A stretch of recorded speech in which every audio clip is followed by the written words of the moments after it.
नमस्कार, बहुत स्वागत है आपका न्यूज 18 उत्तर प्रदेश उत्तराखंड देख रहे हैं। मैं हूं विकास ब्रजेश सक्सेना। खबर नोएडा से है, जहां सूरजपुर थाना क्षेत्र में पुलिस ने एक ऐसे आरोपी को गिरफ्तार किया जो बच्चे की गर्दन पर चाकू रखकर उसकी मां का अश्लील वीडियो बनवाकर वायरल करने की धमकी देता था।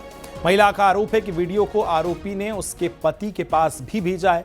महिला के घर पर दूध और दूसरे सामान देने आरोपी आता था। महिला का पति अहमदाबाद में एक प्राइवेट फैक्ट्री में काम करता है। महिला अपने 2 बच्चों के साथ सूरजपुर में एक निजी फ्लैट में रहती है। पुलिस ने आरोपी गौरव को गिरफ्तार कर लिया है और आरोपी गुलिस्तापुर का रहने वाला बताया जा रहा है।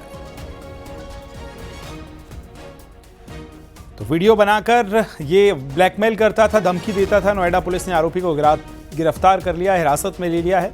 आपको ये भी बताएं कि महिला का अश्लील वीडियो बनाने का आरोप इस पर लगा है और उसी वीडियो को वायरल करने की धमकी दिया करता था। बच्चे की गर्दन पर चाकू रखकर ये वीडियो बनाया गया है और ये वीडियो दिखाया जाता था और इसी वीडियो के जरिए ब्लैकमेल करता था।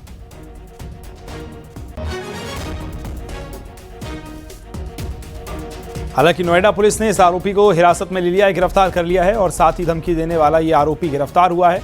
गौरव इसका नाम बताया जा रहा है। बच्चे की गर्दन पर चाकू रखकर ये वीडियो बनाता था और वीडियो बनाकर महिला को धमकी देता था, ब्लैकमेल करता था।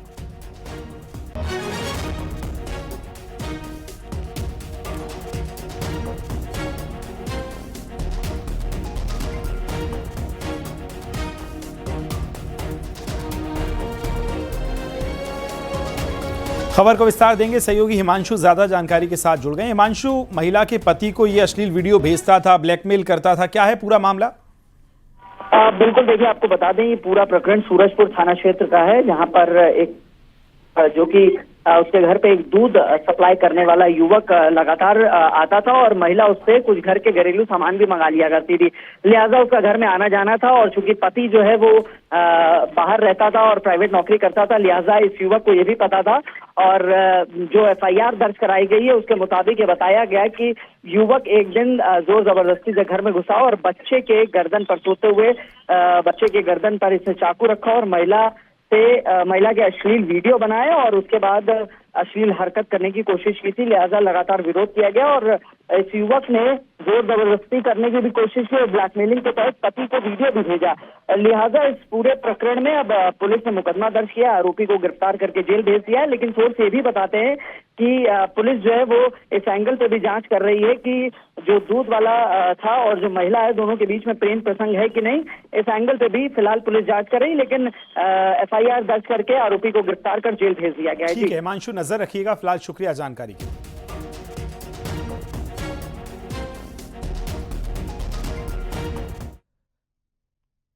अमरोहा की एक दरगाह में हर गुरुवार को भूतों की अदालत लगती है। इस अदालत में ना सिर्फ भूतों को सजा दी जाती है बल्कि उनको वारंट भी जारी किया जाता है, पूरी सुनवाई की जाती है। हजरत शाह विलायत की साहब की यह दरगाह है, जिसे बिच्छू बाली दरगाह भी कहा जाता है। यह दरगाह करीब 52 बीघा जमीन पर बनी है, जहां पर किसी व्यक्ति को अगर भूत परेशान करते हैं तो उसका मुकदमा इसी अदालत में चलाया जाता है। बात की जाए तो भूतों की अदालत भी लगाई जाती है, पहले अर्जी लगाई जाती है। किस तरीके से भूतों की अदालत लगाई जाती है और क्या पेशी है? जिसके ऊपर उसका असर होता है हवा का, भूतों का, पहले अर्जी लगाई जाती है।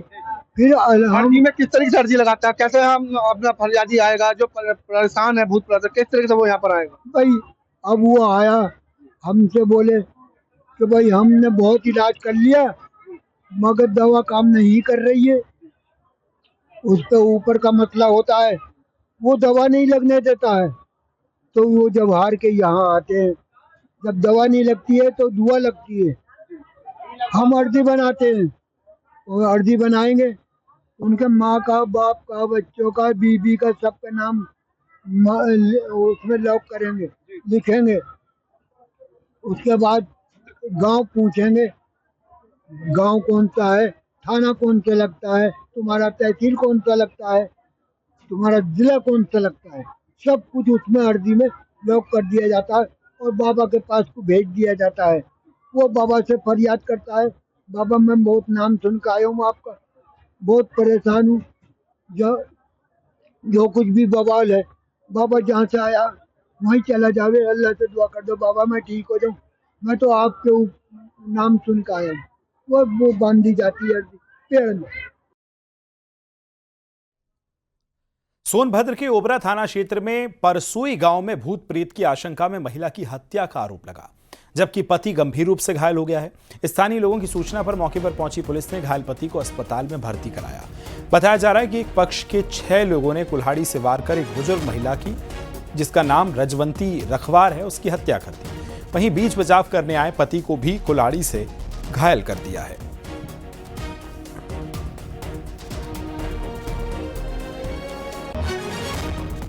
एक ही समाज के 2 परिवारों के बीच मारपीट होने और उसके फलस्वरूप रजवंती खरवार की मृत्यु हो जाने तथा उसके पति बाबूलाल खरवार के घायल हो जाने की सूचना प्राप्त हुई थी। इस सूचना पर थाना ओबरा पुलिस द्वारा त्वरित कार्रवाई करते हुए तत्काल मौके पर पहुंचकर घायल को इलाज हेतु अस्पताल भेजा गया, जहां वह पूर्णतया स्वस्थ है। मृतका के शव का पंचायतनामा व पोस्टमार्टम की कार्रवाई की जा रही है। परिजनों की तहरीर के आधार पर थाना ओबरा पर सुसंगत धाराओं में अभियोग पंजीकृत कर अभियुक्त गुलाब खरवार को गिरफ्तार कर लिया गया है। हमीरपुर में पीडब्ल्यूडी विभाग की पार्टी में अचानक पुलिस पहुंच गई और कार्यक्रम बंद कराया। निजी गेस्ट हाउस में कार्यक्रम चल रहा था। पुलिस को देखकर पार्टी में मौजूद लोग भागने लगे। इस पार्टी में लड़कियां भी नजर आईं। सूत्रों के अनुसार विभाग के किसी बड़े अधिकारी के लिए इस पार्टी का आयोजन किया गया था। सूत्रों के मुताबिक पार्टी में डीजे की तेज आवाज के साथ बार डांस प्रोग्राम भी इंतजाम किया गया था।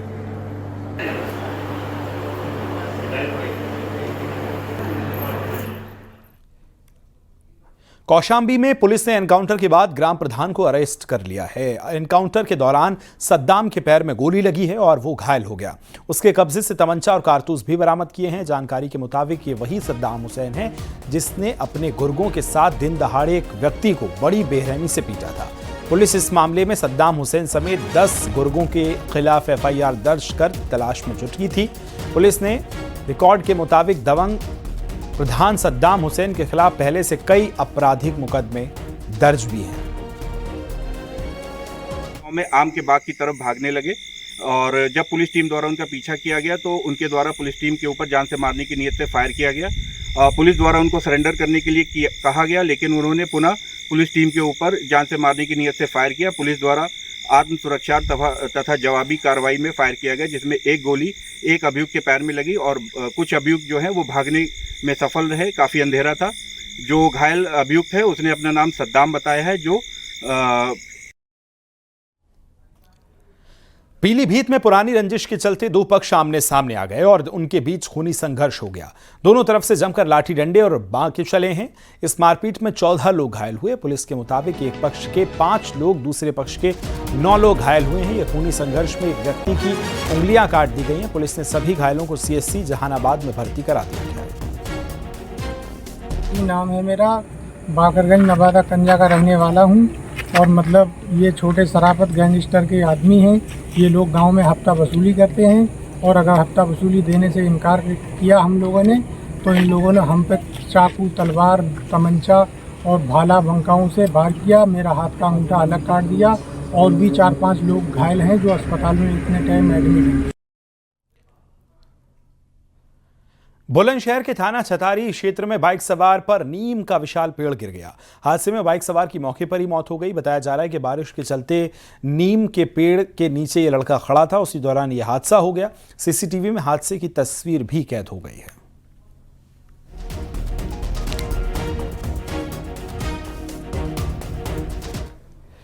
कुशीनगर में चल रहे ऑपरेशन मजनू में एक कोचिंग का टीचर भी पकड़ा गया है। आरोप है कि कोचिंग टीचर छात्राओं को छूकर आशीर्वाद देता था। छात्राओं ने टीचर की हरकत जिले के SP को बताई। इसके बाद पुलिस ने आरोपी टीचर को हिरासत में ले लिया। हिरासत में लेने के बाद गुरुजी माफी मांगते नजर आए।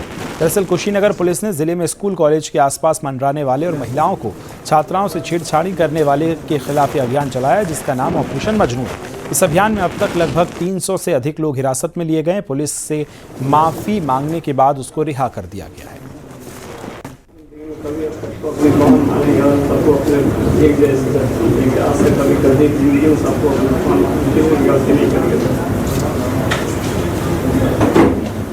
सुधर जाइए, सभी सारे के सारे सुधर जाएंगे।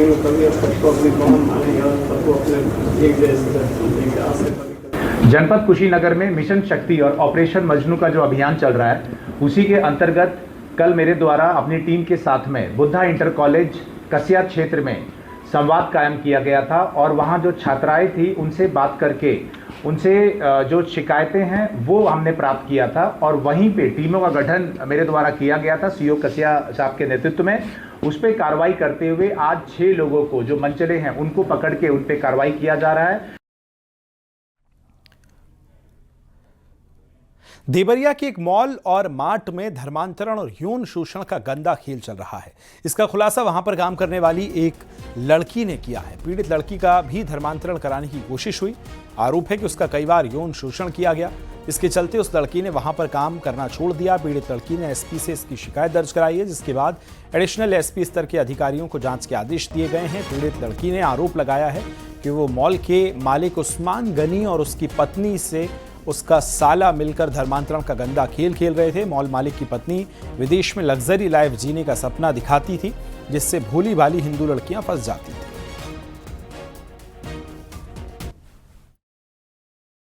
मैं इजी मार्ट में काम करती थी और मेरे साथ धर्म परिवर्तन के लिए फोर्स किए लो और बोलते थे लोग कि धर्म परिवर्तन कर लो, जिस पे मैंने मना कर दिया। फिर मेरे साथ जबरदस्ती किए लो उस्मान गनी और गोहर अंसारी और मेरा फोटोज वीडियो ले लिए लो। उसके बाद से हमको लगे लो ब्लैकमेल करने, जिसके डर से मैंने वहाँ जॉब करना छोड़ दिया। देखिए, एक पीड़िता हैं, वो हम लोग के ऑफिस में आई थी और उन्होंने ये जो प्रतिष्ठान है इनका और परिसर का और उसके जो लोग हैं उनके खिलाफ कुछ कतिपय आरोप लगाए हैं, जिसकी विस्तृत जांच के लिए एडिशनल एसपी जो हैं उनको दिया गया है और जैसे उनके जांच की रिपोर्ट आती है उसके अनुसार अग्रिम कार्रवाई की जाएगी। देवरिया जनपद का इजी मार्ट और एसएस मॉल में धर्मांतरण का गंदा खेल खेला जा रहा था। मैं इस वक्त खड़ा हूँ एसएस मॉल के ठीक सामने। आप इन तस्वीरों में देख सकते हैं ये वही मॉल है और उस मॉल के ऊपर 2 कमरे बनाए गए हैं जहां पर हिंदू लड़कियों को लाकर उनका धर्मांतरण और यौन शोषण किया जा रहा था। कई बार यहां की लड़कियों ने जब पुलिस प्रशासन से शिकायत की तो जांच की जा रही है। बताया जाता है कि कलकत्ता या अन्य जनपदों से आए व्यापारियों को भी लड़कियों को पास भेजा जाता था और उन्हें खाड़ी देशों में भेजने का लालच दिया जाता था, लग्जरी लाइफ जीने का एक लालच दिया जाता था। खबर हापुड़ से है, जहां चेकिंग के दौरान पुलिस की गौकशों से मुठभेड़ हो गई। मुठभेड़ के दौरान मेहताब नाम का बदमाश गोली लगने से घायल हो गया। पुलिस ने उसे इलाज के लिए अस्पताल में भर्ती किया है। गोली लगने के बाद गौकश हाथ जोड़कर माफी मांगते नजर आए। पुलिस ने मेहताब के एक साथी बदमाश जैद को भी गिरफ्तार कर लिया है। साथ ही बहादुरगढ़ थाना क्षेत्र के गाँव नानई के पास पुलिस चेकिंग कर रही थी, तभी पुलिस ने 2 बाइक सवारों को रोकने का इशारा किया। तभी बाइक सवारों ने पुलिस पर फायरिंग करनी शुरू कर दी, जिसके बाद पुलिस ने भी जवाबी कार्रवाई की तो मेहताब नाम का बदमाश गोली लगने से घायल हुआ है। उसके पास से तमंचा, बाइक, गोकशी का सामान और एक गौवंश भी बरामद हुआ।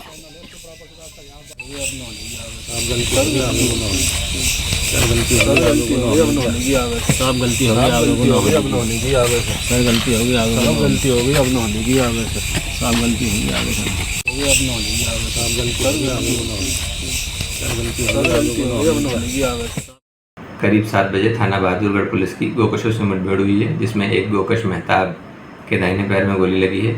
उसका एक साथी जैद गिरफ्तार हुआ है तथा एक साथी इकरार भागने में सफल हुआ है, जिसकी तलाश में कॉम्बिंग की जा रही है। अभियुक्तों के पास से एक 315 बोर का तमंचा, एक खोखा तथा एक जिंदा कारतूस, गोकशी के उपकरण, एक बाइक तथा एक जिंदा गोवंश बरामद हुआ है। डेप्यूटी सीएम केशव प्रसाद मौर्य ने कांग्रेस पर निशाना साधा। केशव मौर्य ने पोस्ट कर लिखा कि दशकों तक एक रुपए में 85 पैसे चोरी करने वाली कांग्रेस अब जनता से सीना चोरी करने का नाटक कर रही है।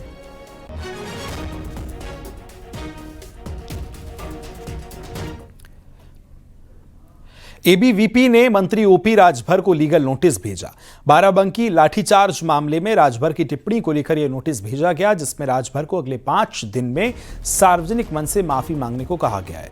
एबीवीपी का कहना है कि राजभर का बयान लोकतंत्र के मूल्यों के खिलाफ है। बता दें कि मंत्री ओपी राजभर ने एबीवीपी के छात्रों को गुंडा बताया था।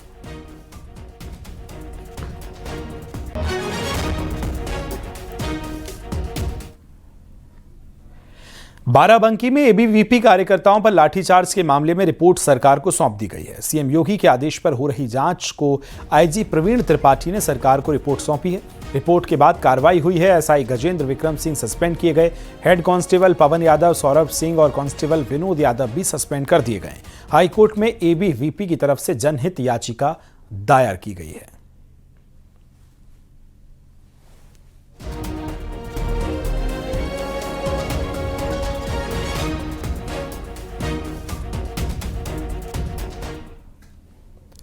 बहुजन समाज पार्टी पंचायत चुनाव में पूरे दमखम से उतरेगी। इसे लेकर मायावती ने 7 सितंबर को लखनऊ में पार्टी पदाधिकारियों और जिला अध्यक्षों की बैठक बुलाई है। साथ ही बीएसपी ने गांव-गांव सदस्यता अभियान शुरू किया है। पंचायत चुनाव के जरिए बीएसपी अपने जनाधार को मजबूत करने की कोशिश में है।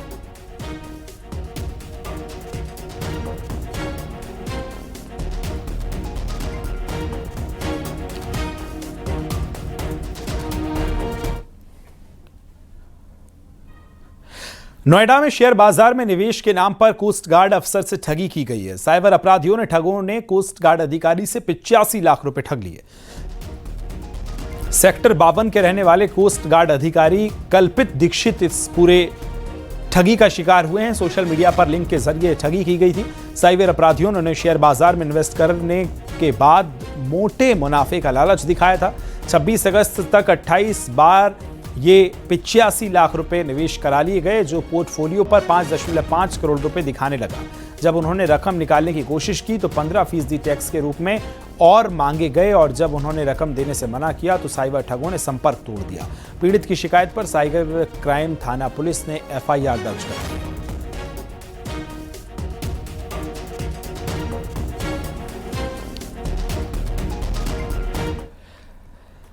7 सितंबर को भाद्रपद मास की पूर्णिमा है। इस मौके पर पूर्ण चंद्र ग्रहण हो रहा है और यह ग्रहण भारत में भी दिखेगा, इसलिए इसका सूतक भी होगा।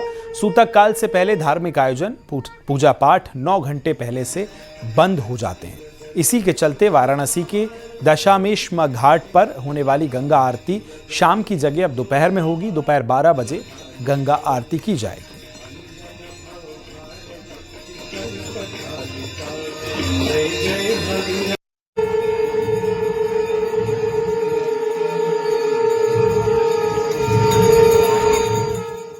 देखिए 7 तारीख को जो है वो चंद्र ग्रहण लग रहा है रविवार को, तो जिसको देखते हुए भगवती माँ गंगा की जो दैनिक आरती होती है उसका समय परिवर्तित किया गया है। 12:57 पर जो है वो सूतक काल लग रहा है, प्रारंभ हो रहा है। तो भगवती माँ गंगा की आरती जो है उससे पूर्व संपन्न करा ली जाएगी और प्रातः जो सुबह की आरती होती है वो अपने समय से सूर्योदय के समय उसी तरीके से होगी। बाकी जो आरती है वो सारी पूरी परंपरागत तरीके से उसका निर्वहन होगा 7 तारीख को। खबर अयोध्या से है, जहां भूटान के प्रधानमंत्री दासो शेरिंग टोब्गे अयोध्या पहुंच गए हैं और अयोध्या के महर्षि वाल्मीकि एयरपोर्ट पर भूटान के प्रधानमंत्री का मंत्री सूर्य प्रताप शाही और जिला प्रशासन के अधिकारियों ने स्वागत किया। भूटान के प्रधानमंत्री अयोध्या में रामलला के दर्शन पूजन के लिए राम दरबार में आशीर्वाद लेने पहुंचे हैं।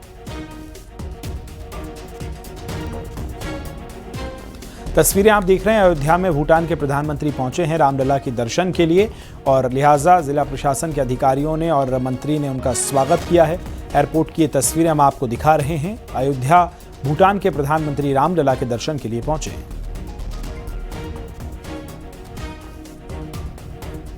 भूटान और भारत के बीच में आपसी परस्पर आत्मीय संबंध हैं और आत्मीयता के साथ भारत और भूटान दोनों का पारस्परिक संबंध एक लंबे काल से है और हमेशा भारत ने भूटान के सरकार के लोगों का और भारत सरकार दोनों का, आदरणीय प्रधानमंत्री जी का और वहाँ के जो किंग हैं उनका और प्रधानमंत्री जी का बराबर आपस में बातचीत होती रहती है। वक्त छोटी से ब्रेक का है, खबरों का सिलसिला जारी है।